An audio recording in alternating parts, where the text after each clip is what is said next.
Welcome one and all, I am SocioPsycho, and this is Mob Reviews, and today we take a look at Vlad the Impaler. This was created by Section Games, available for PC and Mac. It is a RPG in a choose-your-own-adventure style text-based game.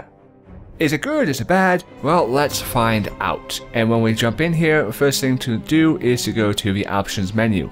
And you do have a choice between windowed and screen resolution. Now I can't see a way to change the screen resolution, so it goes to your default desktop resolution. Now it has been playing at 60 frames per second and I haven't had any tearing or clipping, nor have I had any crashing, which is very important. There has been a slight annoyance, a small bug, which affects your game if you load it up. So if you install the game, or you exit the game and then go back into the game, there is a chance that you may run into a black screen. The game loads up and the music is playing, but there is a black screen. The way around this that I've found is just to restart your computer. Not a huge deal, but at the same time it can be annoying to some. Now you do have a choice between music and sound. There's not much sound in the game, but the music in the game is good and does propel a darker theme. And the story element is more of a dark side take on a gripping evil overtaking a city. And it's done actually pretty well, and the music helps propel that. So there's not many options available here, and that's perfectly fine. The game graphically is very simplistic to the point of art-drawn still pictures. There really is no animation in the game. Anything that you do see that moves is done in picture form. The game is told in a story that is picture-based and text-based. So when we begin, it's an interesting thing. You have a choice in between playing as three classes: the mage, soldier, or explorer. The game takes a different route. If you're hoping for a style of a older game such as Quest for Glory or King's Quest or some variation of that, this is not the case. You don't have the availability to really fight in a combative stance based off of your stats and your enemies and abilities. There is no combat in the game. So the stats that you do choose come down to more of a, well, if you have plus 10 magic, then the pre-selective choice for a combat movement will work. It doesn't have a give and take and integrated combat system, and I feel that is one thing that a lot of people wanted, but it didn't have, and so they didn't like the game. So when we look at what these characteristics actually are, you can see agility and dexterity. And this is important because if you do have the proper amount of the stat, when you do click on an ability, it will make the difference in between success or not, and not usually ends up with you dying. If you have the option to leap backwards or dodge an attack or subdue somebody, you're going to need high dexterity and agility, and if you don't, you'll either fail in that task, depending on the failure state, could lead to your death. This also comes into play with your strength and constitution. If it isn't high enough, then you'll find that you won't be able to get by in a certain fashion, just with magic and wisdom as well. The characteristics of what the ability points do are very simplistic. The more you have, the better you'll be able to handle different situations. But there is no give and take, like I said before. It does come down to the more points you have, the more successful you be, which leads in a story element of, well, I will do this story because that will give me a boost, and I won't really care about exploring anything else or anything new. Now, you also have Charm. Charm is an ability you get basically by doing kind acts throughout the game, which will allow you a slight advantage over certain situations up until the end of the game. You have 15 rounds, and the game is broken up by chapters. So in every one of these parts of town, as you can see, the Bazaar, the Ballistica, the Palace, Catacombs, the Square, and the Port, when you click on these, a small panel of missions will pop up. They will be different compared to which one you pick. Obviously, going into the Catacombs is going to wield different missions versus going to the Bazaar. But in the different chapters, as you progress forward through the game, if you just go to the Bazaar and finish all the quests there, and then in the next chapter there'll be more to progress in. it does have a large variable for a replayability option. It's very simplistic when you actually get into the game itself, as you click on a mission and it brings up a text-based portrait where it's like you're reading a story, which is perfectly fine. The story in the game is done fairly well. It tells a story of a dark world and you're there trying to help and save the citizens and find and root out the true evil of the world. And while you're doing this, you're coming across different situations which make you have to question the situation and make choices of, do I help this person who's injured? Do I ignore it? And whether you help somebody or do not, whatever the choice of a situation, there is a consequence to that. So you can walk away with gaining nothing, or you can walk away feeling like, oh wow, I should have saved that person. How you interact and talk with people also does imply how you get through the world. Certain interactions with people will wield an outcome which will help you progress and get more stats where others won't. This does come down to a replayability aspect, and it doesn't take, I feel, enough of the charm or your personal stats into account.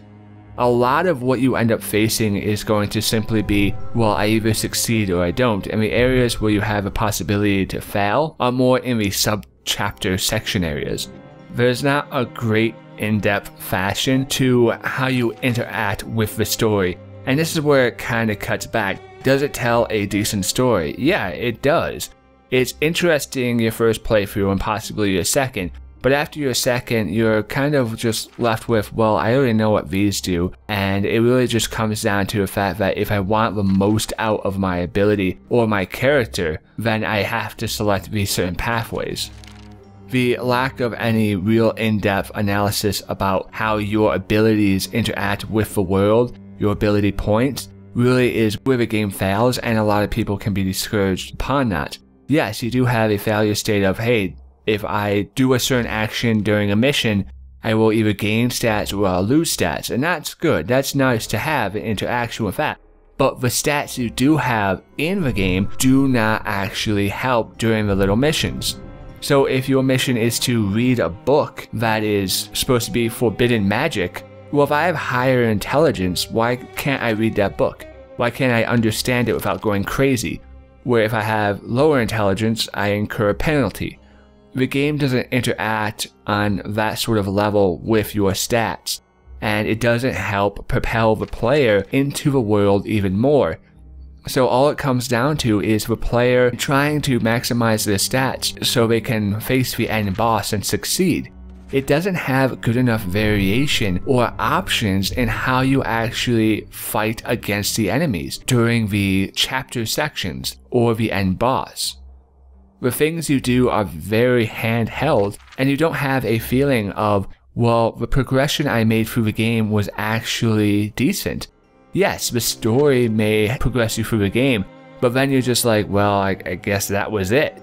There is nothing to tie you personally into the world or character that you're playing, because everything that you do doesn't have a lasting effect or an interactive effect upon the world.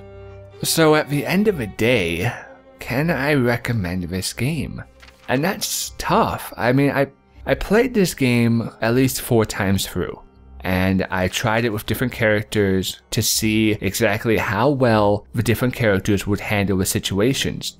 And while there are areas where you can easily die if you go into an area where you try to use strength but you're highly agility, or you try to use agility but you're high strength, you're not playing to your chosen stats, and yeah, you're going to lose or fail.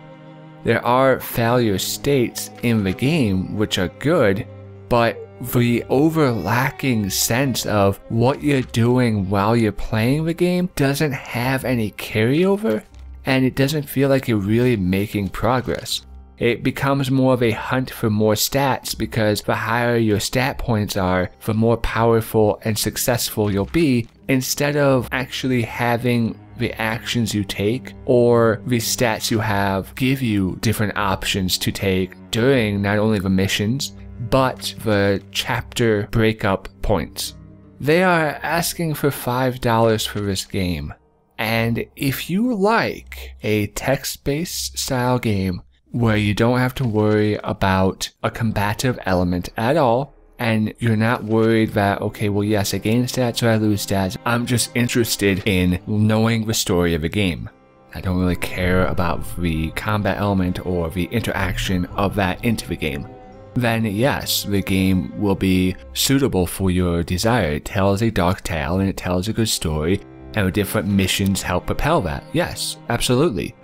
But if you're looking for something with more of an interactive and personal forte, where it says, hey, go for the world, gain more power, and that power that you do gain, the stats that you do gain, are not just going to help you when you have to fight some boss guy at the end of the game. No, they're going to help you on every mission that you have.